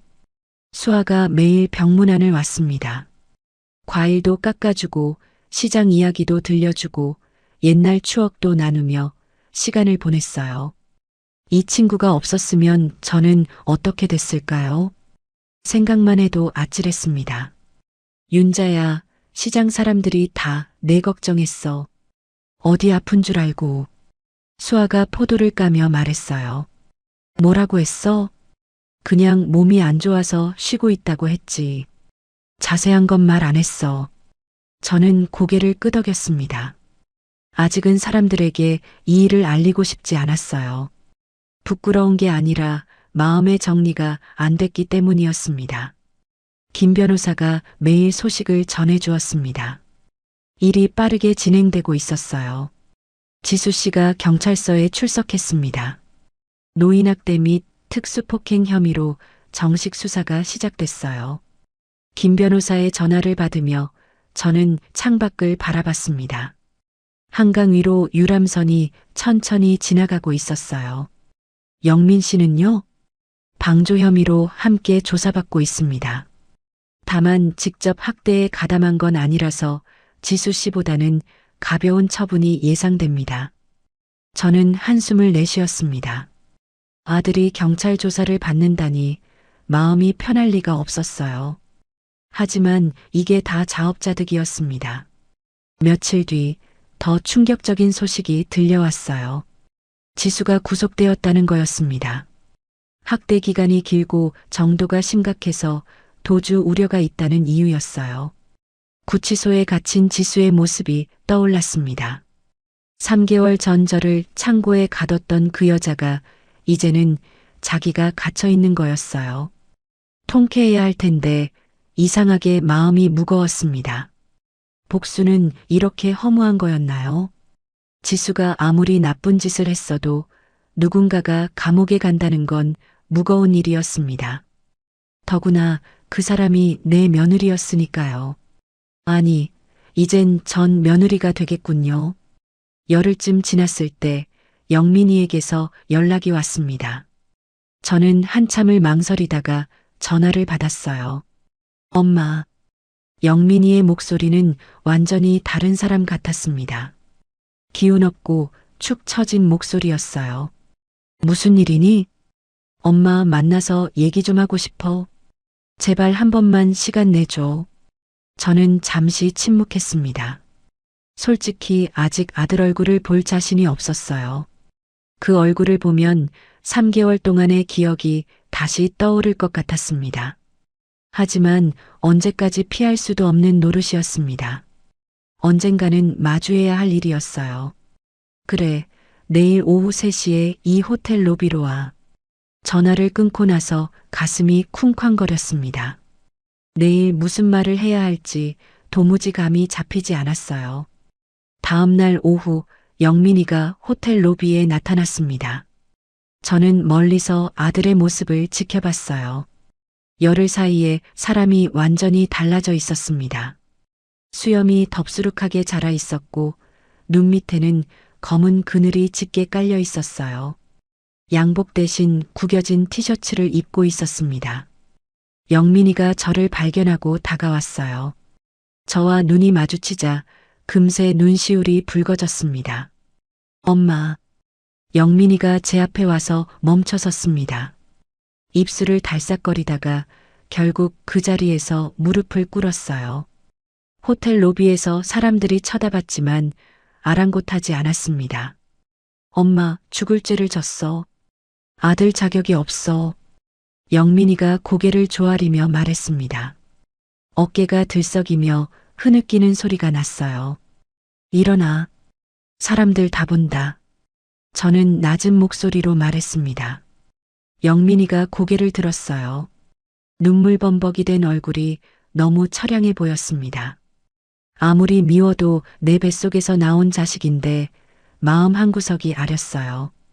우리는 로비 구석의 조용한 자리에 앉았습니다. 영민이가 떨리는 손으로 커피잔을 들었어요. 엄마, 나 지수랑 이혼하기로 했어. 영민이가 먼저 입을 열었습니다. 예상은 했지만 막상 들으니 복잡한 기분이었어요. 지수가 구속되고 나서 모든 게 무너졌어. 회사에서도 징계받았고 이 일이 소문나서 부장에서 과장으로 강등됐어. 영민이가 쓴웃음을 지었습니다. 승진해서 그렇게 좋아하더니 결국 이렇게 됐군요. 샴페인 파티하던 게 불과 한 달 전인데 세상 일은 참 알 수가 없었습니다. 아파트도 가압류 풀고 매각 절차 들어갔어. 빚 다 갚고 나면 남는 거 하나도 없을 거야. 그 화려하던 45평 아파트가 이제 남의 손에 넘어가게 생겼어. 그래서 어쩔 건데? 저는 담담하게 물었습니다. 원룸 하나 얻어서 다시 시작하려고. 처음부터 다시요. 사회초년생 때처럼 월급 아껴가며 살아볼 거야. 영민이가 고개를 떨궜어요. 엄마, 나 이제야 깨달았어. 내가 얼마나 바보였는지. 지수한테 완전히 휘둘리면서 그게 사랑인 줄 알았어. 눈이 멀어도 한참 멀었던 거야. 영민이의 목소리가 떨렸습니다. 엄마가 나 낳고 키우느라 얼마나 고생했는지, 아빠 돌아가시고 혼자서 얼마나 악착같이 일했는지 다 알면서도 모른 척했어. 지수 비위나 맞추느라. 영민이가 두 손으로 얼굴을 감싸며 흐느꼈습니다. 어깨가 들썩거렸어요. 그 돈 30억, 아니 120억. 그게 중요한 게 아니었어. 엄마 마음을 내가 짓밟은 거잖아. 그게 제일 큰 죄야. 저는 아무 말 없이 영민이를 바라봤습니다. 이 아이가 진심으로 반성하고 있다는 걸 느낄 수 있었어요. 30년 넘게 키운 자식인데 진심인지 아닌지 정도는 알 수 있었습니다. 용서해달라고 안 할게. 그럴 자격 없어. 그냥 앞으로 열심히 살면서 조금씩 속죄할게. 100년이 걸리더라도 갚을게. 영민이가 눈물을 훔치며 말했어요. 저는 긴 한숨을 내쉬었습니다. 창밖으로 늦은 오후에 햇살이 비쳐 들어왔어요. 3개월 전 창고에서 이 햇살을 얼마나 그리워했던가요? 그때는 아들이 이렇게 무릎 꿇고 울 줄 상상도 못했습니다. 영민아, 저는 천천히 입을 열었어요. 엄마가 너한테 기대한 건 돈이 아니었어. 효도도 아니었고, 그냥 가끔 전화해서 밥은 먹었냐, 아프진 않냐, 그 말 한마디면 됐어. 영민이가 고개를 들어 저를 바라봤습니다. 그런데 넌 그것조차 안 했잖아. 3개월 동안 창고에 갇혀 있는 엄마한테 밥 한 끼 챙겨주는 건 고사하고 문 한 번 열어보지도 않았어. 영민이가 입술을 깨물었어요. 눈에서 눈물이 주르륵 흘러내렸습니다. 그게 제일 서러웠어. 돈이 없어서가 아니라 내 자식이 나를 버렸다는 게. 저도 모르게 목이 메었습니다. 눈시울이 뜨거워졌어요. 엄마. 영민이가 제 손을 덥석 잡았습니다. 거친 손이었어요. 예전에 부드럽던 손이 언제 이렇게 변했을까요? 용서 못해도 돼. 평생 미워해도 돼. 그래도 나는 엄마 아들이야. 죽을 때까지 엄마 아들이야. 영민이가 제 손등에 이마를 대고 울었습니다. 뜨거운 눈물이 손등으로 흘러내렸어요. 저는 한참 동안 아무 말도 하지 않았습니다. 마음속에서 복잡한 감정들이 뒤엉켰어요. 분노, 서러움, 배신감. 그리고 그 밑바닥에 깔린 모정. 미워도 미워도 끝까지 미울 수 없는 게 자식이었습니다. 문득 남편 생각이 났어요. 영감이 살아있었다면 이 상황을 어떻게 봤을까요? 아마 저보다 더 화가 났겠죠. 하지만 결국엔 아들을 용서했을 거예요. 영감은 그런 사람이었으니까요. 화가 나도 끝까지 밀어붙이지 못하고 결국엔 품어주는 사람이었습니다. 영감, 나 어떻게 해야 해요? 저는 속으로 물었어요. 대답은 없었지만 마음속에서 뭔가 풀리는 느낌이 들었습니다. 일어나. 저는 낮은 목소리로 말했어요. 영민이가 고개를 들었습니다. 용서는 아직이야. 하지만 기회는 줄게. 영민이의 눈이 커졌어요. 진짜로? 내가 진심으로 달라졌는지 두고 볼 거야. 말로만 하지 말고 행동으로 보여. 영민이가 연신 고개를 끄덕였습니다. 알겠어, 엄마. 꼭 그럴게. 반드시 보여줄게. 영민이가 눈물을 훔치며 일어섰어요. 저도 자리에서 일어났습니다.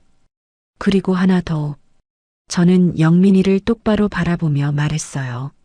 내 아버지 제삿날 기억하지? 다음 달 15일이야. 그날 노량진 시장와 아버지 산소같이 가자. 영민이의 눈에서 다시 눈물이 흘러내렸습니다. 응, 엄마. 꼭 갈게. 반드시 갈게. 아버지한테도 사죄드릴게. 영민이가 고개를 숙여 인사하고 돌아갔습니다. 멀어지는 아들의 뒷모습을 바라보며 저는 오랜만에 가슴이 뜨거워지는 걸 느꼈어요. 어깨가 축 처진 채 터벅터벅 걸어가는 모습이 너무 애처로워 보였습니다. 저 애가 다시 일어설 수 있을까요? 아니, 일어서야 해요. 반드시 일어서야 합니다.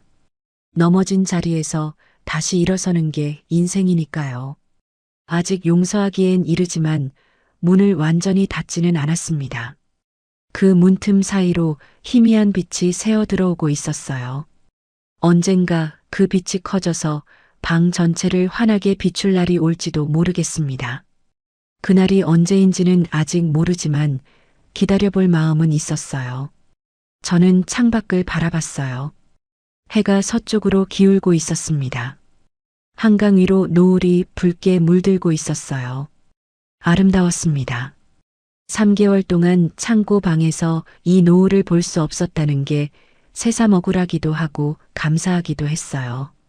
정말 긴 하루였어요. 하지만 이제 새로운 하루가 시작되려 하고 있었습니다. 내일은 노량진 시장에 가봐야겠어요. 오랫동안 비워둔 내 자리가 나를 기다리고 있을 테니까요. 노량진의 여제가 마침내 드디어 돌아갈 시간이었습니다. 다음 달 15일 남편 제삿날이 되었습니다. 이른 아침부터 준비를 시작했어요. 제사상에 올릴 음식들을 직접 만들었습니다. 남편이 좋아하던 갈비찜, 잡채, 동태전. 40년 동안 해온 솜씨라 손이 저절로 움직였어요. 칼질을 하다가 문득 눈물이 났습니다. 작년 제삿날에는 아들과 며느리가 와서 함께 지냈는데 올해는 모든 게 달라져 버렸으니까요. 아침 9시 영민이가 약속대로 왔습니다. 손에 하얀 국화 한 다발을 들고 있었어요. 한 달 만에 보는 아들 얼굴은 많이 달라져 있었습니다.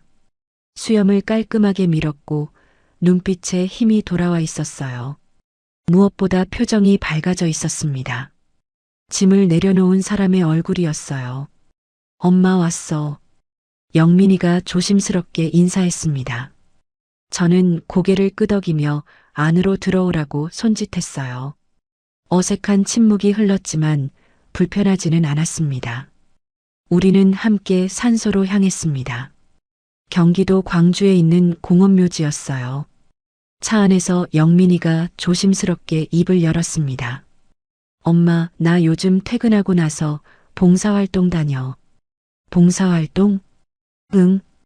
독거노인분들 도시락 배달하는 거야. 어르신들 얼굴 보면서 엄마 생각이 많이 났어. 저는 아무 말 없이 창밖을 바라봤습니다. 가을 햇살이 따스하게 내리쬐고 있었어요. 창고에 갇혀 계셨을 때 엄마가 얼마나 외롭고 무서웠을지 이제야 조금 알 것 같아. 영민이의 목소리가 떨렸습니다. 밥도 못 드시고 아무도 찾아오지 않고 그 어르신들 도시락 전해드릴 때마다 가슴이 철렁해. 내가 엄마한테 그랬구나 싶어서 저는 영민이를 돌아봤습니다. 아들의 눈가가 붉어져 있었어요. 진심이라는 걸 느낄 수 있었습니다. 산소에 도착했습니다. 무덤 앞에 꽃을 놓고 절을 올렸어요. 영민이가 땅에 무릎을 꿇고 이마가 닿도록 큰 절을 했습니다. 아버지, 불효자 왔습니다. 엄마한테 큰 죄를 지었어요. 평생 속죄하며 살겠습니다. 영민이가 흐느끼며 말했습니다. 어깨가 들썩거렸어요.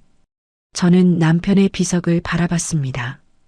검은 대리석에 새겨진 이름이 햇빛에 반짝였어요. 영감, 저 좀 보세요. 우리 아들이 이제야 철이 들었어요. 늦었지만 다행이죠?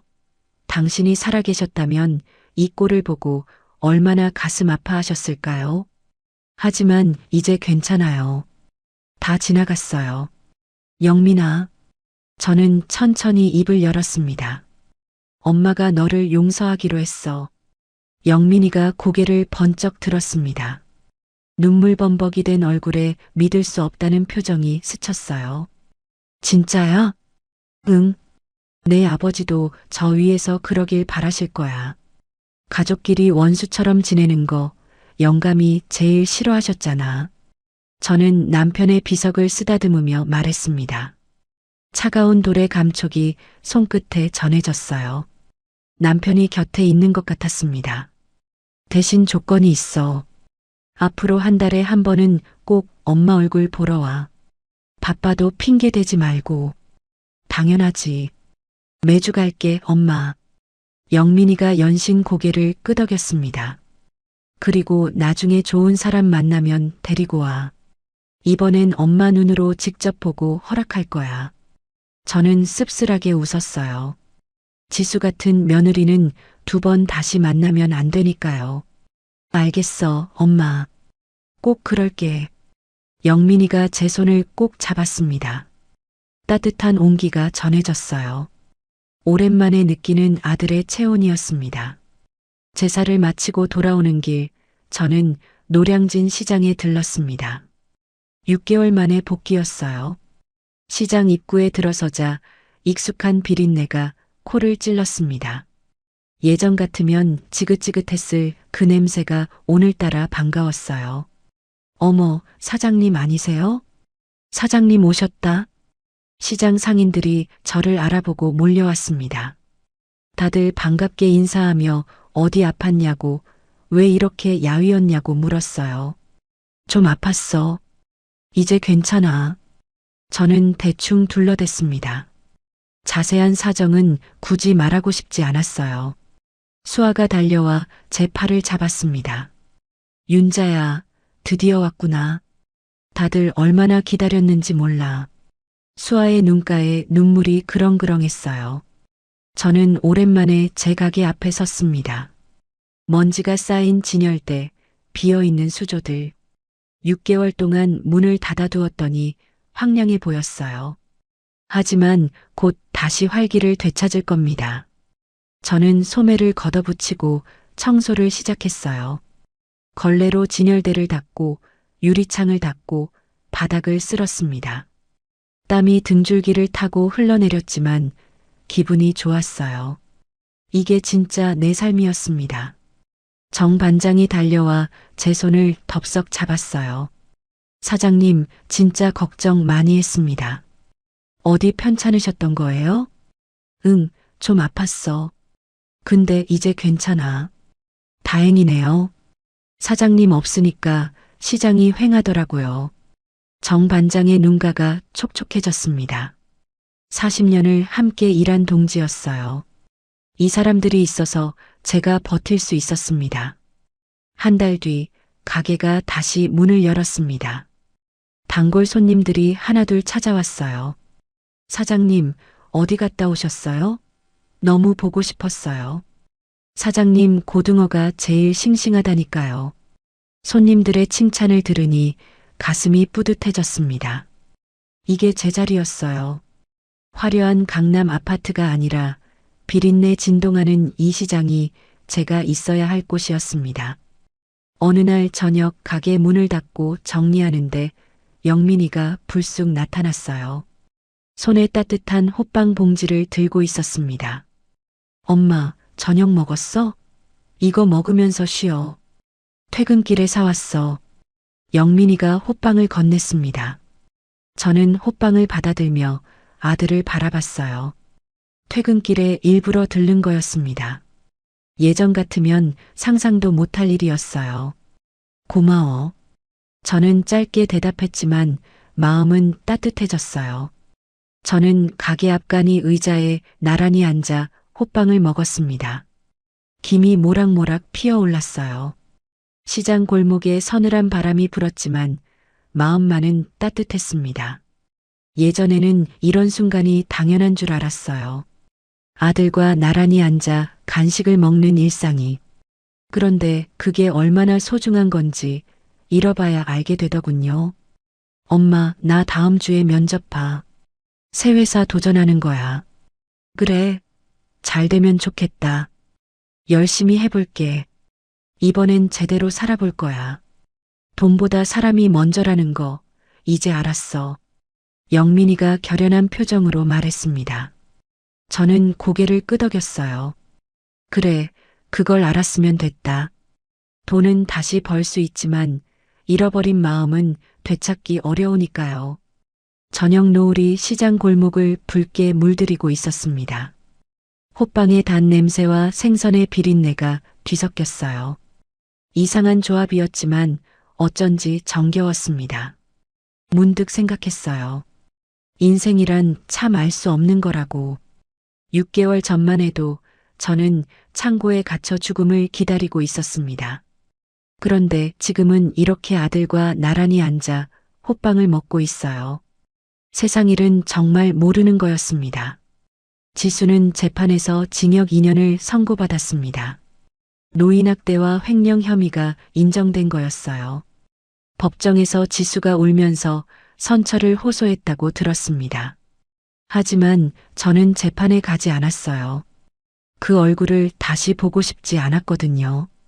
감옥에서 어떻게 지내는지는 모르겠지만 더 이상 알고 싶지도 않았습니다.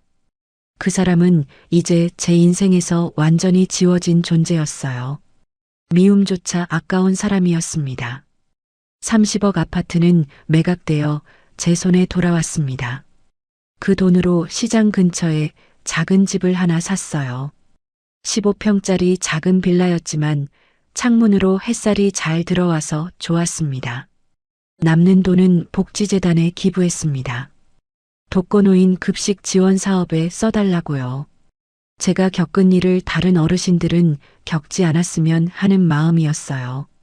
저는 하늘을 올려다봤습니다. 별이 하나둘 떠오르고 있었어요. 영감, 나 잘 살고 있어요.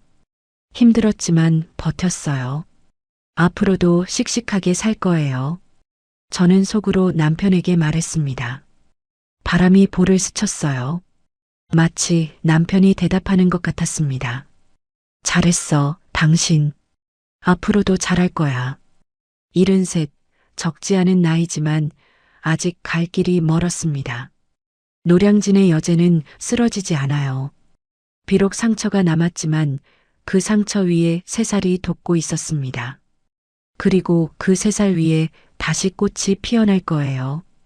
지난 6개월은 지옥 같았지만 그 지옥을 통과했기에 지금의 평화가 더욱 소중하게 느껴졌습니다.